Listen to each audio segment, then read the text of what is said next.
আর বে বিন জামাই তালুই আব্বা যে জায়েজ একটু দয়া করে বাড়ির থেকে হাত ধরে লেবিকে দেন যে সবাটা হচ্ছে, সবাটা শুনে বাড়ি এসো, চালিন আটার রুটি আর ঈদ গাই গরুর গোস্ত বেশ ভালো রান্না আছে, সাধ্যিপক্ষে গেলা হবে, সবার আগে শুনে এসো। তারপর গ্রামে যা বেইবিন ঢুকেছে তা সব যদি এখানে আসে এই প্যান্ডেলে জায়গা হবে না। দোকান দেখে আমার যা মনে হলো যে সবাই একটা হচ্ছে, যে পরিমাণ দোকানের চাপ,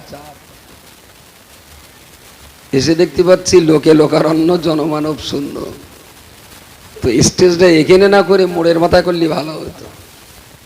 ঠিক যাদের শোনানোর কথা তারা অন্য জগতে এখন ব্যস্ত। এটা তো বড় বীর সাহেবের কবর, আর কারবালা হচ্ছে মোড়ের মাথায়। হাসান হোসেন শহরবানু পানির জ্বালায় যে যার ধান্দায় ব্যস্ত মোড়ের মাথায়। আল্লাহর রাস্তে রাস্তার উপরে দোকানে যারা আছেন কেনাকাটা করতে তো এতক্ষণ লাগে না। বাদাম, চপ, মুড়ি, পাঁপড়, জমবড়া যার যা খাওয়া কিনতে আর কতক্ষণ লাগে? ঝুপঝাপ যাবো, দুটো মাল কিনলাম, আবার জলসায় বসে সভা সমিতি শুনলাম, ভালো লাগে। কিছু পার্টি আছে কেনার নামে অষ্টলম্ব শুধু হড়বে বাজারে। আমি সবাইকে ডাকছি মজলিসে আসুন। আমরা যারা ইসলাম ধর্ম অবলম্বী মানুষ, আমরা খুব সরলে সহজে একটা জিনিস স্বীকার করি, মানি এবং বলি যে আমাদের ইসলাম হলো শান্তির ধর্ম। এবং কথাটা খুবই যুক্তিসঙ্গত। ইসলামের ভিতরে শান্তি ছাড়া অশান্তির লেশমাত্র কিছু নেই। ইসলামের যত আইন কানুন নীতি নৈতিকতা সবটাই শান্তির জন্য।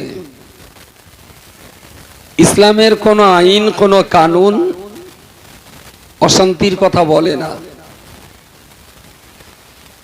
তো আমরা মাঝে মাঝে নিজেদের বুঝ বুদ্ধির অভাব থাকার কারণে নিজেরা একটু ঝগড়াঝাটি করে ফেলি। ওর জন্য ইসলামের দোষ না, ওর জন্য আপনার দোষ আর আমার দোষ। আমরা ইসলামটাকে বুঝতে পারিনি, তাই নিজেরা ঝগড়া করে ফেলেছি। হয় আপনার ভুল হচ্ছে, না হলে আমার ভুল হচ্ছে। বাকি ইসলামের যে আইন, ইসলামের যে কানুন, তা এত সুন্দর, এত স্বচ্ছ, এত পরিচ্ছন্ন, সেখানে অশান্তির লেশ মাত্র নেই। কিন্তু এর পরেও যেটা আমাদের ব্যর্থতা, যেটা আমাদের অভাব, সেটা হলো ইসলাম সম্পর্কে আমাদের জানার বোঝার অভাব। বাবা মুসলমান, মাও মুসলমান, ওই মুসলমান পরিবারে জন্ম নিলেই বিনা জানা বোঝায় ছেলে কখনো মুসলমান হয় না। ছেলে মেয়েকে মুসলমান হতে গেলে বাকায়দা তাদেরকেও ইসলাম নিয়ে পড়াশোনা করতে হয়,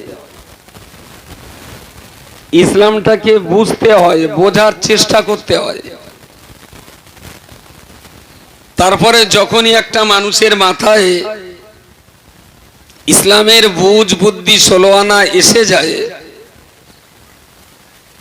তখনই সে মানুষ তার চলার পথ, নিজের রাস্তা নিজেই ঠিক করে নিতে পারে।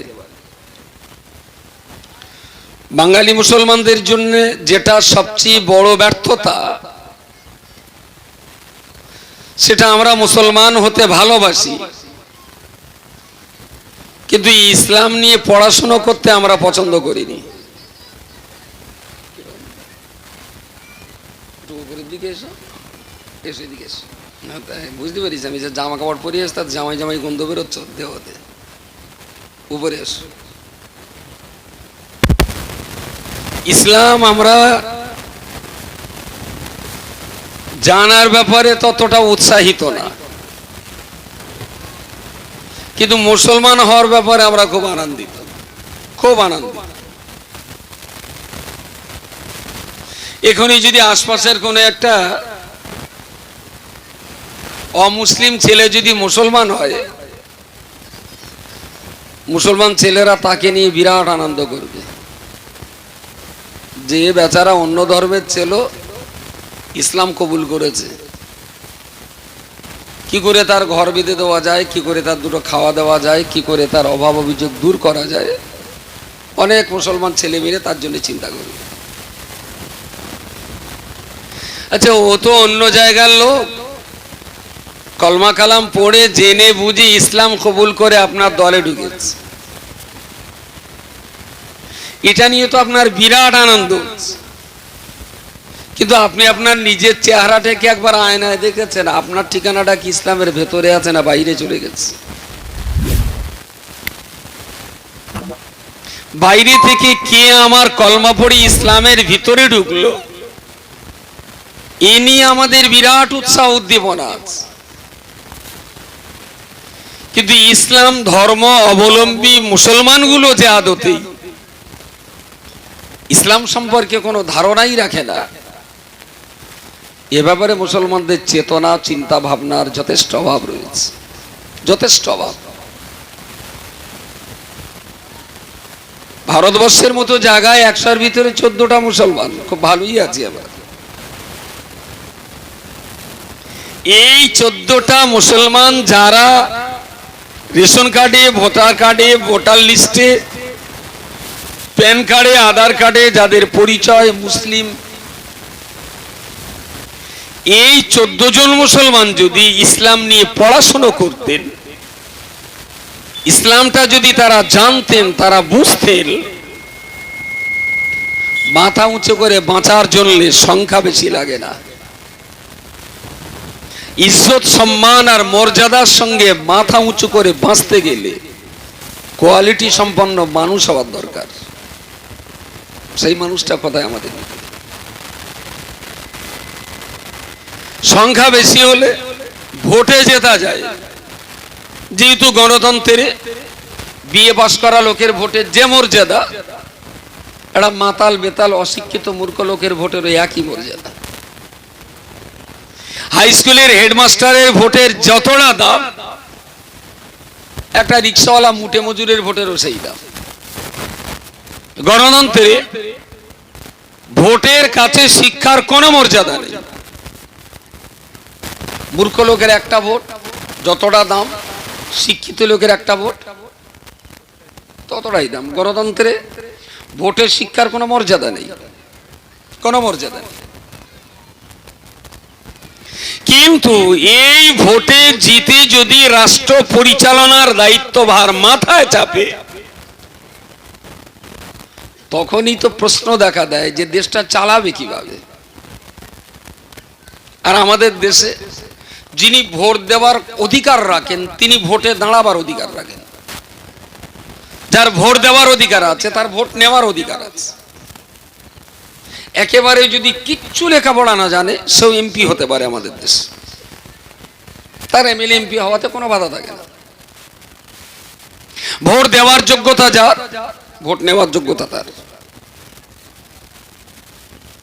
কিন্তু মূর্খ হয়ে যাকে তাকে আমি ভোট দিয়ে দিলাম, এবারে যদি মূর্খ অশিক্ষিত অযোগ্য হয়ে মূর্খ লোকের ভোট নিয়ে যদি আমি জিতে গেলাম, জিতে যাওয়াটা সহজ, কিন্তু দেশ চালানোটা তত সহজ নয়। দেশ চালানো অতটা সহজ তো না। দেশ চালাতে গেলে অনেক জ্ঞান থাকা দরকার, তাহলে দেশ চালানো যায় না। ঠিক এই জায়গায় দাঁড়িয়ে আমরা যারা ইসলাম ধর্ম অবলম্বী মানুষ, যেটা মনে করছেন যে আমাদের তো সংখ্যায় কম, সংখ্যায় বোধহয় বেশি হলে আমরা একটু বুক উঁচু করে চলতে পারতাম, আপনার ধারণাটা 100 ভাগ ভুল, মিথ্যে কথা। অঙ্কের হিসেব তা বলে না। অঙ্কের হিসেব তা বলে না। 14% তো মুসলমান, ওতে 10% বাদ দিয়ে দেন, ধরে ধরে মুসলমান কটার খুন করে ফেলে দেন। 100-র ভিতরে 4টে মুসলমান থাক আর বাকি 96টা মুসলিম থাক।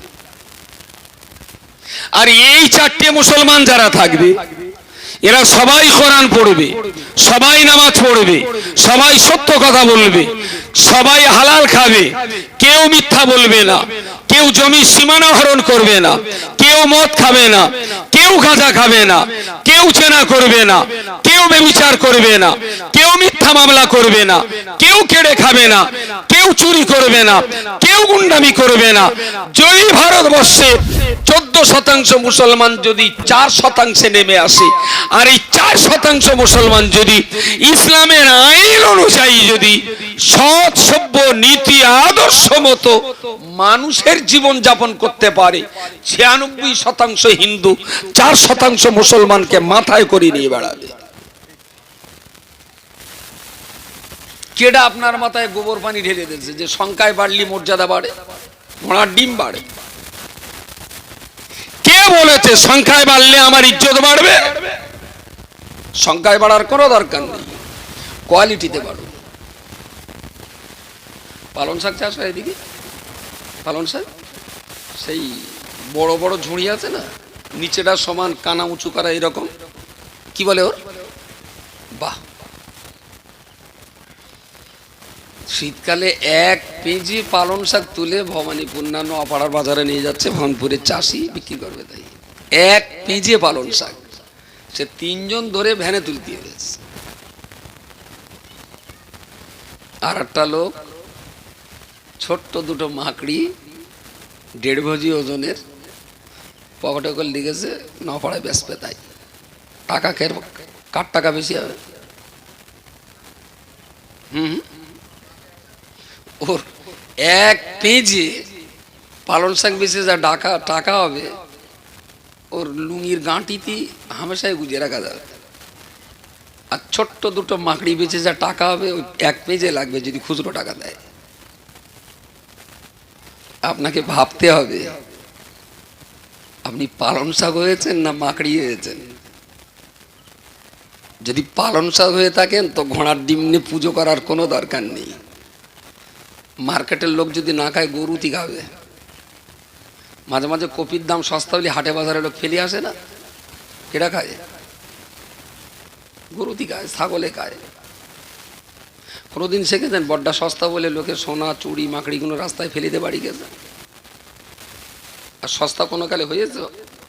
কোনো কালে বেগুনও মাঝে মাঝে হনুমান বাঁদরে খায়, কিন্তু শোনাচ্ছেন কখনো কুত্তার গলায় দেখেছেন? যে দাম সস্তা বলে কুকুরি গলাটা শোনাচ্ছেন দেখে কি কুত্তার? আপনাকেই ভাবতে হবে 1 পেঁজে পালন শাক হওয়ার কোনো দরকার নেই। ছোট্ট এক টুকরো যদি সোনা হতে পারেন, রাজকন্যা অপেক্ষা করছে আপনাকে দিয়ে ওই ছোট্ট সোনাটাকে টিকুলি করে কপালে করে রেখে বেড়াবে। সুতরাং কমিউনিটির মানুষের সংখ্যা কত বেশি গোনার কোনো দরকার নেই, কোয়ালিটি সম্পন্ন মুসলমান কটা হয়েছে এটাই বিবেচ্য বিষয়। ও যদি 100-র ভিতরে একটা থাকে সেইটাই মাথায় করে বেড়াবে। প্রিয় শ্রোতা মণ্ডলী, মনে রাখুন, আর এই জায়গায় পৌঁছাতে গেলে, এই জায়গাটায় পৌঁছাতে গেলে অবশ্যই আমাদের যেটা সবচেয়ে বেশি প্রয়োজন, তার প্রথম নাম্বার হলো শিক্ষা। যদি আপনার ভিতরে শিক্ষা থাকে, আপনি যদি ইসলামী জ্ঞান চর্চা করতে পারেন, আপনি যদি সামাজিক শিক্ষা গ্রহণ করতে পারেন, আপনি যদি ইসলাম সম্পর্কে জ্ঞান অর্জন করতে পারেন, আপনার ইসলামে কোন জিনিসটা বলা আছে, আর এই প্রত্যেকটা জিনিসের পিছনে ইসলাম কি জিনিস আমাদের দিতে বলেছে, ইসলাম কোন খাবারটা খেতে বলেছে, কোন খাবার আমার জন্য ইসলাম নিষেধ করে দিয়েছে, কেমন মেয়েকে বিয়ে করার পরামর্শ দিয়েছে, মানুষের সঙ্গে কিভাবে আচরণ করতে বলেছে, দেশ চালাবার পদ্ধতি ইসলাম আমার কি দিয়েছে, বাপ মার সঙ্গে কেমন আচরণ করতে বলেছে, অর্থনৈতিক পরিকাঠামো কিভাবে শক্ত করতে বলেছে, সামাজিক শান্তি কিভাবে আমি বজায় রাখবো, এ ব্যাপারে ইসলাম আমাকে কি শিক্ষা দিয়েছে। বাস্তবিক করে বলতে হয় উতুল ইয়াতলুবুল ইলমা মিনাল মাহদি ইলাল লাহাদ। নবী মুহাম্মদ বলে দিয়েছে, হে আমার প্রিয় উম্মত মুহাম্মাদি, মায়ের কোল থেকে জ্ঞান অর্জন করা শুরু করবে। যতদিন তোমাকে কঠিন কবরে শোয়ানো না হবে ততদিন তুমি যেন লেখাপড়া কখনো বন্ধ করবে না। নবী বলেছেন, মায়ের কোল থেকে কবর পর্যন্ত তোমাকে পড়াশোনা করতে হবে। আর এই পড়াশোনার মধ্য দিয়ে বান্দা যদি ইসলাম সম্পর্কে জ্ঞান অর্জন করতে পারে, মায়ের কোল থেকে কবর পর্যন্ত যত রকমের সমস্যা আপনার জীবনে থাক না কেন, সমস্ত সমস্যার সমাধান আমার আল্লাহ পাক কোরআন শরীফের ভিতরে দিয়ে দিয়েছে। জোরে সোরে বলুন সুবহানাল্লাহ। মক্তবার মসজিদ এই দুটো দেখে আমার মনে হয়েছে উল্টো উল্টো। মসজিদটা মক্তবলি ভালো ছিল আর মক্তবটা মসজিদই ভালো ছিল। উল্টো হয়ে গেছে। উল্টো মিন্স একটা লোক যে থালায় ভাত খাচ্ছে, যে থালাটায় ভাত খাচ্ছে, থালাটা 1.5 লাখ টাকা দাম, আর যেটা খাচ্ছে সেটা হলো ফেনে ভাতে আর কলার থোড়। থোড় বলে না, কি বলে, কলার থোড় দিয়ে সোনার থালায় ভাত খাওয়াটা কি মানানসই? কথা বলেন। সোনার থালায় সেই রকম দামি খাবার মানানসই। থোড় আর ডাল ওই জল করে যে পিন বাগদা গনে, সে আগেকার কানা উঁচু সাদা বাসন, কি বলে ওর, হ্যাঁ ডিশ না, ডিশ তো অনেকটা কানা উঁচু, ওরে থালা বলে বোধহয়। ওই শুধু জল করে এখন রেখে দিয়েছে পিন গোনার যাতে, ওতে আর কেউ ভাত খায় না। আগে ছিল না এইরকম বড় বড় সেই একদম, তার মানে পান্তা খুলে দিলে গামছা পরে ওতে লাভা যাবে। হ্যাঁ, মদ্দা থালা, বাহ, সাদা রঙের, ওটা স্টিলও না, ল না, ওর ওপরে সাদাটা একটা স্পট লাগানো থাকে, ভিতরে একটু অন্য একটা কোনো ইয়ে দিয়ে তৈরি। ওই থালা, ওতে যদি কেউ থোড়ের তরকারি দিয়ে ফেনে ভাতে খায়, বললো যেরাম তরকারি সেইরাম থালা, ও ঠিক আছে, অসুবিধা নেই। কিন্তু যদি সোনার থালায় থোড় দিয়ে খায়, সেটা খানিকটা বেমানান। আসলে মক্তবটায় পড়াশুনো করে যদি জ্ঞান অর্জন করতে পারে, তাহলে মসজিদটায় ঢুকে নামাজটা ভালো হবে। বুঝতে পারেননি? আসলে মক্তবে যদি পড়াশোনাটা ভালো না হয়, মোজাক করা মসজিদে নামাজ কখনো ভালো হতে পারে না। পড়াটা আগে না নামাজটা আগে? পড়াটা, যদি পড়ার অভাবে নামাজের ক্ষতি, নামাজের অভাবে পড়ার ক্ষতি হয় না। পড়ার অভাবে নামাজ ক্ষতি। তো আমাদের উচিত ছিল লেখাপড়া করার জায়গাটা আগে পাকা হোক। লেখাপড়াটা যদি ভালো হয়, জ্ঞানটা যদি ভালো থাকে, শিক্ষাটা যদি ভালো হয়, এমটা যদি ভালো থাকে, শরীয়তের জ্ঞানটা যদি 16 আনাই থাকে, মোজাক করা লাগবে না, মাঠের আলিও শুদ্ধভাবে নামাজ পড়া যাবে। ভেতরে মাল ব্যাটারি কিচ্ছু নেই, মোজাক করা মসজিদি নামাজ। আমি চাচা বসে বসে কি পড়লে? দেখো আমি ঠিক জানি না, তো দাদি সব জানে, আমি ইক্তেদায়িত্ব বলে দাঁড়াই, যা হয় ইমামের উপর হয়ে যাক। আচ্ছা, ও সুরফাতে জানে না, কিন্তু মসজিদটা মজায়। নামাজটা কি হবে? নামাজটা, মসজিদটা মাটির, কিন্তু পড়াশোনাগুলো কংক্রিট। নামাজের কি কোনো ডিস্টার্ব? উচিত ছিল গ্রামের, এই দেখো ফাঁকা থাক, আড়ে ঢুকে বসে যাবে, আড়ে ঢুকে বসে, এরা বসে অন্যায় করে তুমি টেনে আনবা, কেন তারা আগে বুঝতে পারে না? একদম নড়বেন না কেউ, ওখানে থাকেন। যার দরকার হবে আস্তে আস্তে ঢুকে, প্রচুর ফাঁকা জায়গা আছে, বসে যাবে। এখনো যা জায়গা আছে 50টা মানুষ আরামসে বসবে, কোনো অসুবিধা নেই, ওইভাবে থাকুন। কি বলছিল?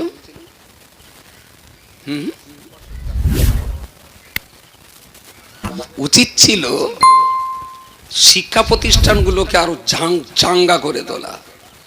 জ্ঞানটা যদি চাঙ্গা হয়, জ্ঞানটা যদি চাঙ্গা হয় নামাজটা চাঙ্গা হতে বাধ্য। জ্ঞান যদি দুর্বল হয় যতই দামি মসজিদে নামাজ পড়ে নামাজ কখনো সবল হতে পারে না।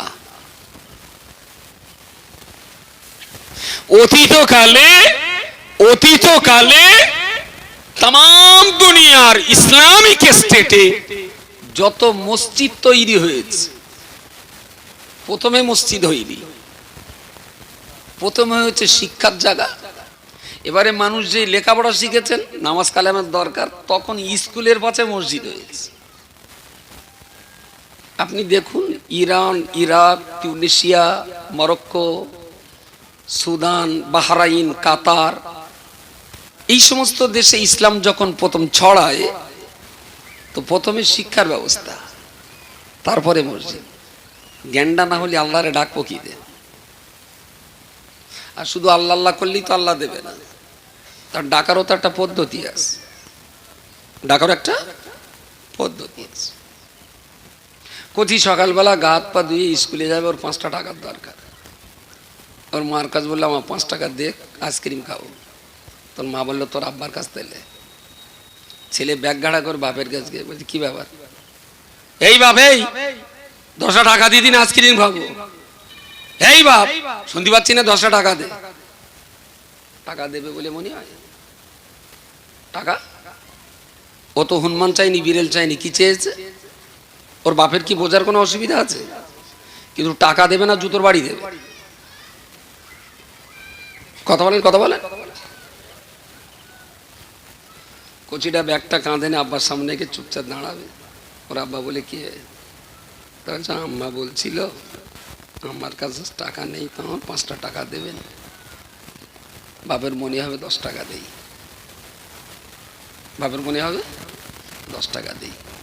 ওর নমনীয়তা, ওর ভদ্রতা, ওর ভঙ্গিমা, ওর বডি ল্যাঙ্গুয়েজ বাপের মনকে আনন্দিত করে তুলবে। বাপ 5 টাকা দিদিকে 10 টাকাই দিয়ে ফেলবে আনন্দের চোটে।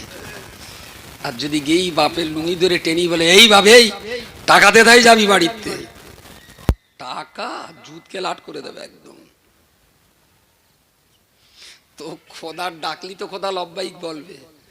ও ছেলে যেরকম বলেছে এই বাপ, এই টাকা দে, এরা যদি এরকম বলে আলহামদুলিল্লাহ রাব্বিল আলামিন আর রহমানের রহিম মালিক ইয়াউমিদ্দিন, টাকা তো ঝেটকে মাথার কাঠ খুলে দেবে। হ্যাঁটু বুড়ো হলেই নামাজ হয় না, হ্যাঁটু বুড়ো হলেই নামাজ হয় না। তার পড়াগুলো কোরআনের তেলাওয়াত, আত্তাহিয়াতু, দরুদ, দোয়া মাসুরা, এগুলো পড়তে গেলে ওয়ারাতিলিল কোরআন তারতিলা, আরবি কোরআন ইংরেজের মতো পড়লে হবে না, আরবি কোরআন গুজরাটের মতো পড়লে হবে না, আরবি ভাষার কোরআন ভবানীপুরীর মতো বললে হবে না, আরবি ভাষার কোরআন আরবিয়ানদের মতো করে পড়তে হবে। আলহামদুলিল্লাহি রাব্বিল আলামিন আর রহমানির রহিম মালিকি ইয়াউমিদ্দিন ইয়্যাকা না'বুদু ওয়া ইয়্যাকা নাস্তাঈন। অন্তত মাখরাজ, ইখফা, ইদগাম, রম, ইসমাম, গুন্না, টানটোন আরবিয়ানরা যেখানে টান দিয়ে, যেখানে আস্তে করে, যেটা আলিফ, যেটা আইন, যেটা ফে, যেটা কফ যেমন ভাবে পড়েছে, আমিও যদি তমন নমনীয়তার সঙ্গে নামাজে দাঁড়িয়ে কোরআন তেলাওয়াত করতে পারি, খোদার কাছে চাবো 5 টাকা, খোদা দেবে কত? 10 টাকা। আর আমরা যা পড়তেছি না, তাতে ঝেঁটার বাড়ি ছাড়া পয়সা পাওয়ার কোনো জায়গা নেই।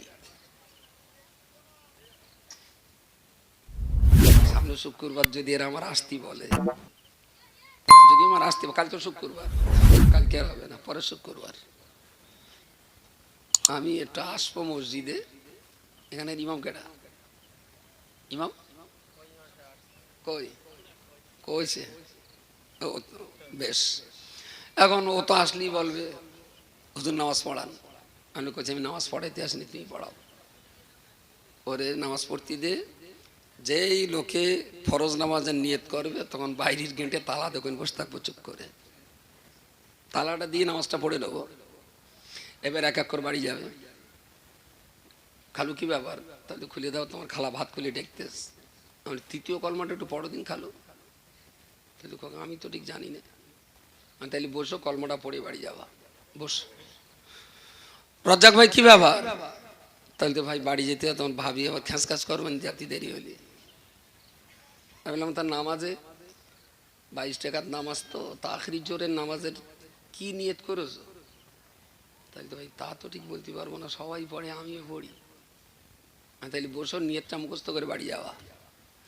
যদি একটা একটা করে ইমান আর নামাজের খুব প্রয়োজনীয় জিনিসগুলো যদি এক এক করে জিজ্ঞেস করে, যে কটার হবে সে কটার ছেড়ে দেবো, যে কটার হবে না বসিয়ে রেখে পড়াবো, পড়া হয়ে গেলে ছেড়ে দেবো। সময় মতন ভাত পেটে পড়বে কজনের বলে মনে হয়? সামনে শুক্রবারে যদি গেটের সামনে বসি, কথা বলেন কথা বলেন, 100-র ভেতরে 2-10 জনের হবে। সামনে শুক্রবার আসবো, হ্যাঁ আসি। মুসল্লি কতটা হয়? 120-22 জন মুসল্লি কুমলি, কিন্তু আপনার কাছ থেকে বুঝে নেব।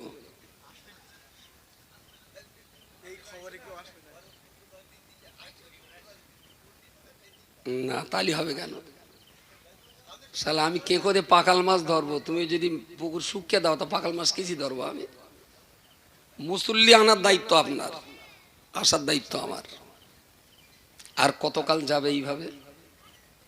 আর কতদিন যাবে এইভাবে? প্রিয় শ্রোতা মণ্ডলী, মনে রাখুন, আমি আপনাকে বলতে চাইছি, আমার আল্লাহ পাক রব্বুল আলামিন যে ইসলাম আমাদের জন্য দিয়েছেন, ইসলাম ধর্মটা আমাদের জন্য তৈরি করেছেন, আর তিনি আমাদেরকে ইসলাম প্রদান করে কোরআনের ভিতরে কথা পরিষ্কার করে বলে দিয়েছেন, আল-ইয়াওমা আকমালতু লাকুম দীনাকুম। ও নবী মুহাম্মদুর রাসূলুল্লাহ সাল্লাল্লাহু আলাইহি ওয়াসাল্লাম, আমার ইসলাম আমি আজকে দিনেতে তোমাদের জন্য পরিপূর্ণ করে দিলাম। ওয়া আলাইকুম নি'মাতি, আমার নিয়ামত তোমাদের জন্য সুসম্পন্ন করে দিলাম। ও রাদিতু লাকুমুল ইসলাম দীনা, আমি আল্লাহ পাক রব্বুল আলামিন যে ইসলাম তোমাদের জন্য দিয়েছি, এই ইসলামটা অত্যন্ত শান্তির সঙ্গে, অত্যন্ত আরামের সঙ্গে, দারুণ সন্তুষ্ট হয়ে খুশি হয়ে আমি আল্লাহ আমার ইসলামকে তোমাদের জন্য দিয়েছি। আমি রাগ করি ইসলাম তোমাদেরকে দিইনি, আমি প্রতিশোধ নেবার জন্য দিইনি, আমার বান্দাদের কষ্ট নেবার জন্য দিইনি, আমার বান্দাদের চলার পথের বাধা দেওয়ার জন্য ইসলাম দিইনি, বরং আমার বান্দাদের কান্নার মুখে হাসি ফোটাবার জন্য ইসলাম দিয়েছি, বিপদ তরিয়ে নেবার জন্য ইসলাম দিয়েছি, ওদের অভাব দূর করার জন্য ইসলাম দিয়েছি, ওদের কষ্ট লাঘব করার জন্য ইসলাম দিয়েছি। অরাদিতু লাকুমুল ইসলাম দীনা, আমি আল্লাহ পাক বড় সন্তুষ্ট হয়ে তোমাদিগের জন্য ইসলাম ধর্মটা দিয়ে দিয়েছি। সবাই মিলে বলেন সুবহানাল্লাহ। আমি খুশি হয়ে দিয়েছি, খুব আনন্দ করে দিয়েছি। আমার কোনো রাগ ঝাল প্রতিশোধ কষ্ট শাস্তি দেওয়ার ইচ্ছা আমার না, বরং তোমাদের যার কষ্ট হচ্ছে ইসলামটা নাও, কষ্ট দূর হয়ে যাবে। তোমাদের যাদের কানতে হচ্ছে ইসলামটাকে নাও, তোমার কান্নার মুখে হাসি ফুটে যাবে। তোমাদের যাদের অশান্তি হচ্ছে ইসলামটাকে নাও, সংসারে শান্তির রহমত বর্ষণ হবে। ইসলামটা নাও। আমি ইসলাম অশান্তির জন্য দেইনি, শান্তির জন্য দিয়েছি। কিন্তু সাংঘাতিক একটা বিপর্যয় হয়ে গেছে আমার সমাজে, যে মুসলমানদের ইসলামের ব্যাপারে উৎসাহ করা হয় পরকাল ভিত্তিক চিন্তা ভাবনা নিয়ে। পরকাল ভিত্তিক কি চিন্তা? ওই একজন নামাজ পড়ে না, তার ধরে বোঝানো হচ্ছে ভাই বয়স তো